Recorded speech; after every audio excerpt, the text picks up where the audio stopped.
जिस प्रकार इंसान भी अपने बच्चों से प्रेम करता है, उसी प्रकार हर माँ अपने बच्चों से प्रेम करती है और जानवरों में भी यह स्नेह देखने को मिलता है। लेकिन एक मानव की रक्षार्थ इन्होंने एक हिरण की जान ली थी। तो उसका एक छोटा सा बच्चा था और जोडी जो है अपने पिता की जान बचाने वाले उस हिरण के जो बच्चा था उसके लिए काफ़ी चिंतित रहता है और उसके लिए बहुत ही टेंस रहता है और उसे ढूँढने के लिए वो जंगल में निकल पड़ता है मिलविल के साथ। तो ये कहानी हमने यहाँ तक पढ़ ली थी। फर्स्ट पार्ट इसका हमने देखा था। आज हम इसका सेकंड पार्ट पढ़ने जा रहे हैं जिसमें ये उस फ़ॉन को ढूँढने के लिए मिलविल के साथ में जंगल की ओर निकल पड़ा। तो क्या उसे मिलेगा या नहीं मिलेगा, ये हम इस कहानी के अंदर जानेंगे। मैं शुभम कुमार आप सभी का आपके अपने यूट्यूब चैनल पर हार्दिक स्वागत करता हूँ। तो चलिए आज की क्लास को हम शुरू करते हैं। जोडी gave himself over the thoughts of the found। जोडी जो है अपने आप को उसके विचारों में खो देता है, थॉट्स यानी विचारों में, इसके उस हिरण के बच्चे, उस मृग शावक के विचारों में। दे पास्ड द अबैंडन्ड क्लियरिंग और वह परित्यक्त स्थिति को आगे पार कर चुके थे। He said cut to the north Millwheel. उसने कहा ही सेड यानी कि उसने कहा cut to the north, north की ओर, उत्तर की ओर लीजिए Millwheel. It was here that Pa got bitten by snake and killed the doe and I saw the found. और यही वो जगह थी जहां पर कि उसके पिता को सांप ने, स्नेक ने मारा था, काट लिया था, बिटन यानी कि काटना, और इन्होंने उस डॉय को, उस मुर्ग को किल्ड किया था, मार डाला था। सडनली जोडी वाज अनविलिंग। सडनली यानी अचानक क्या हुआ, जोडी जो है अनविलिंग, अनिच्छुक हो गया to have Millwheel with him. Millwheel को अपने साथ लेकर वो क्या अनिच्छुक हो गया, उसे अच्छा नहीं लगा। क्यों नहीं लगा देखिए, इस लेट्स इसको यहाँ से अंडरलाइन कीजिएगा आप। इफ से if the fawn was dead, अगर वो मृग शावक मर गया, और कुड नॉट बी फाउंड, अगर नहीं मिला, ही could not have his disappointed seen, और वह नहीं चाहता था कि अपनी निराशा किसी को दिखाए। अब देखिए ये, and if the fawn was there the meeting would be so lovely and so secret that he could not endure to share it. और अगर वह उसे मिल जाता है तो उसकी जो मुलाकात होगी वह इतनी लवली होगी, इतनी प्रिय होगी, और इतनी वो उसे गोपनीय रखना चाहता है और दूसरों के साथ उसको शेयर करना बिल्कुल भी नहीं चाहता। वह उसे सहन नहीं कर पाएगा। इंड्योर यानी कि सहन करना।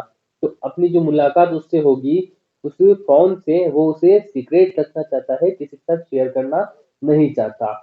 He said, if not far now, but the scrub is very thick for a horse, I can make it on foot। और वो कहता है, क्या कहता है मिलविल को कि तुम बस, it is not far now, अब ज्यादा दूर नहीं है, और but the scrub is very thick for a horse, और घोड़े के लिए जो स्क्रब झाड़ियां है वो बहुत ही मोटी है, वहां से घोड़ा नहीं निकल पाएगा।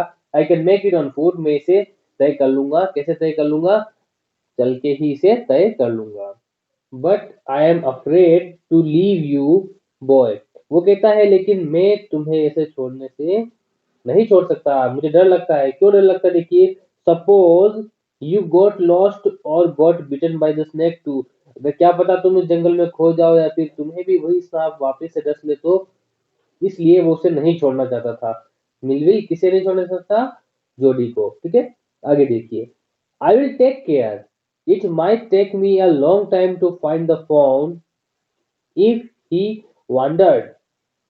और वो क्या कहता है देखिए कि मैं अपनी ध्यान रख लूंगा, I will take care, I might take me long time to find, मुझे समय लग सकता है उस फाउंड को ढूंढने में। इफ ही वांडर्ड, वांडर्ड का अर्थ होता है देखिए भटक गया हो, तो अगर वो भटक गया होगा तो उसे ढूंढने में उसे समय लग सकता है। Leave me of right here, मुझे ठीक यही उतार दो। क्या कहते हैं, मुझे ठीक यही उतार दो। All right, but you take it easy now, अब तुम इसे आसानी से लेना, लेकिन you know north here and east there and there. तो कहता है ये देखिए यहाँ पर नॉर्थ इधर है और ईस्ट इधर है। ठीक है, फिर देखिए एक बहुत अच्छी चीज बताता है उसको वो, कि दैट टॉल पाइन, पाइन होते हैं चीड़ के वृक्ष, तो यानी लंबे से, मेक ए बियरिंग। ठीक है, मेक ए बियरिंग का अर्थ होता है acts as a compass and help to identify direction. इसका अर्थ होता है यह जो है मैक्स अपीयरिंग, वो दिशा सूचक का काम करते हैं। कौन? पाइन। पाइन होते हैं चीड़ के वृक्ष, ठीक है। सो लॉन्ग, बहुत ही लंबे। Millville, I am obligate, obligate यानी मैं कृतज्ञ हूँ आपका, मिलविल वो बच्चा कहता है, ठीक है। He waited for the sound of the hoofs to end, और वो इंतजार करता है उन hooves का, यानी कि खुरों की आवाज का बंद होने का। Then cut to the right, और फिर क्या वो राइट की ओर मुड़ता है। The scrub was still, झाड़ियां जो है शांत हो चुकी थी। Only his own crackling of twig sounded across the silence, जो साइलेंस में क्रिकलिंग यानी आवाज आ रही थी। ट्विंग साउंडेड, उसके जो दोनों पैरों की आवाज आ रही थी केवल वहां पे, और किसी की आवाज नहीं आ रही थी। ही वंडर्ड, ही वंडर्ड, ये देखिए ये वंडर्ड है, और ऊपर आया था, ये आया था वंडर्ड। इसका अर्थ होता है भटक जाना, और इस वंडर्ड जहाँ पे एक ही जगह ओ लग गया तो इसका होता है आश्चर्यचकित होना, ठीक है। He wondered for an instant if he had mistaken his direction, वो आश्चर्यचकित हो गया कि कहीं उसने मिस्टेक तो नहीं कर दी डायरेक्शन के अंदर, कहीं वो रास्ता तो नहीं भटक गया। Buzzard rose in front of him and flapped into the air, फिर क्या हुआ? बजार्ड होती है गिद्ध, रोज यानी कि उड़े वहां से, इन front of him flapped into the air, और अपने पंखों को फड़फड़ाते हुए वहां से उसके सामने से उड़े। He came into the clearing under the oaks, और वह साफ जगह पर आया ऑक्स के नीचे, ऑक्स पेड़ होते हैं उनके नीचे आया। Buzzard sat in circle around the carcass of the doe, और जो बजार्ड गिद्ध थे वो सर्किल बना के उसके चारों ओर बैठे हुए थे। उस क्रेटस का कंकाल ऑफ द डॉय, उस मृग के कंकाल के चारों ओर बैठे हुए थे। They turned their heads on their long scrawny necks, और उसकी स्क्रेवी होती है वो उसकी क्या है, जो पतली सी लंबी गर्दन है उसको उसकी तरफ होके मुड़ते हैं। एंड हिज्ड एट हिम, और उसकी तरफ फुफकारते हैं। वो गिद्ध जोड़ी की तरफ देखते हैं मुड़ के और फुफकारते हैं। आगे देखिए, he threw his bow at them and they flew into the adjacent tree, और वो उसके हाथ में एक टहनी होती है, वो जो उस उनकी गिद्ध की ओर फेंकता है, और वो गिद्ध एडजेस्टेंट ट्री, पड़ोस के जो एक पेड़ होता है उस पर जाकर बैठ जाते हैं वहां से उड़कर। The sand showed large cat prints होते हैं बड़ी बिल्ली के निशान, और बड़ी बिल्ली कौन है? शेर। शेर जो है, शेर ये भी क्या है? बिल्लियों की प्रजाति में आते हैं। तो इन्हें क्या कहा? लार्ज कैट प्रिंट्स, क्योंकि वो बच्चा था उसे लगा कि यह बड़ी बिल्ली के निशान है। The big cats killed fresh, लेकिन जो बड़ी बिल्ली है, जो शेर है, वो तो फ्रेश मांस खाते हैं, ताजा मार के खाते हैं। And they had left the doe's to the carrion birds, और जो उसने मरा हुआ जो मांस था वो इन मरे हुए मांस खाने वाले पक्षियों के लिए छोड़ दिया था, और वापिस वो चला गया होगा। कैरियन बर्ड्स क्या होते हैं? मरे हुए मांस खाने वाले पक्षी। He parted the grass at the place where he had seen the fawn, उसने parted यानी हटाया घास को जहां पर उसने उस मृग शावक को देखा था। It did not seem possible that it was only yesterday, और उसे बिल्कुल भी ऐसा नहीं लगा जैसे कि यह कल ही हुआ था।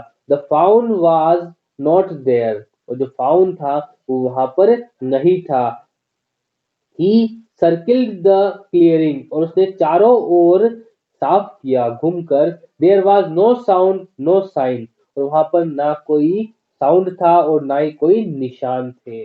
द बजार्ड्स क्लैग्ड देयर विंग्स, और बजार्ड जो थे वो गिद्ध थे, वो अपने जो पंख थे उनको फहरा रहे थे, फड़फड़ा रहे थे। Impatience to return to their business, और वह बेचैन हो रहे थे कि कब वो वहां से हटे और वापस वो अपने बिजनेस अपने काम पर जाए। क्या काम कर रहे थे वो? उस मांस को खाने का। He returned to the spot where the fawn had emerged, और वह कहाँ पहुंचा? फिर उस जगह पर जहां पर उसको उसका निशान जो मिल रहे थे, ठीक है, जहां पर वो फाउन उसे नजर आया था पहले, उस जगह पर वो जाता है। And dropped on all force, और अपने चारों हाथ पांव जो है, दोनों हाथ और दोनों पांव जमीन पर टिकाता है, और स्टडिंग द सैंड, वह कोशिश करता है जानने की, for the small hoops print, जो हुप होते हैं खुर, स्मॉल, छोटे-छोटे पैरों के निशान को वो खोजने की कोशिश करता है। The night's rain had washed away all tracks except those of cat and buzzard. Except यानी केवल, छोड़कर, है ना? उसने रात की जो बारिश हुई थी उस वजह से सारे जो निशान थे वो धुल चुके थे और केवल कैट्स के, उस शेर के निशान और बजार्ड उन गिद्ध के पैरों के निशान ही वहां पर बचे हुए थे। अभी तक उसको वो फोन नहीं मिल पाया। कॉम्प्रिहेंशन चेक्स देखते हैं, क्वेश्चन आंसर। यहाँ पे हमने अब तक क्या पढ़ा, देखिए आपको कितना समझ में आया। चलिए, first question is Jody did not want Millwheel with him for two reasons, what were they? दोनों रीजंस क्या थे, वो क्यों उसको अपने साथ नहीं ले जाना चाहता था? मैंने अंडरलाइन करवाया था अभी पीछे थोड़ी देर पहले। वही दो कारण है। वो एक तो क्या कि अपनी डिसअपॉइंटमेंट, अपनी निराशा किसी को बताना नहीं चाहता था, और दूसरा वह अपनी मीटिंग को सीक्रेट रखना चाहता था। जो इतनी लवली मीटिंग उस कौन के साथ होती, वह उसे किसी के साथ शेयर नहीं करना चाहता था। Okay, now the second question, why was Millwheel afraid to leave Jody alone? और मिलविल जो है वो जोडी को अलोन, अकेला क्यों नहीं छोड़ना चाहता था? क्योंकि उसे डर था कि कहीं वो भटक नहीं जाए, कहीं उसे भी वही सांप नहीं काट खाए। तो यही दो कारण, ठीक है, इस वजह से वो उसे नहीं छोड़ना चाहता था और वो उसे छोड़ना चाहता था। तो बहुत ही इंटरेस्टिंग स्टोरी चल रही है। आगे हम अगला पार्ट पढ़ेंगे, उसके अंदर देखेंगे कि क्या उसे वो मिल पाया है या नहीं।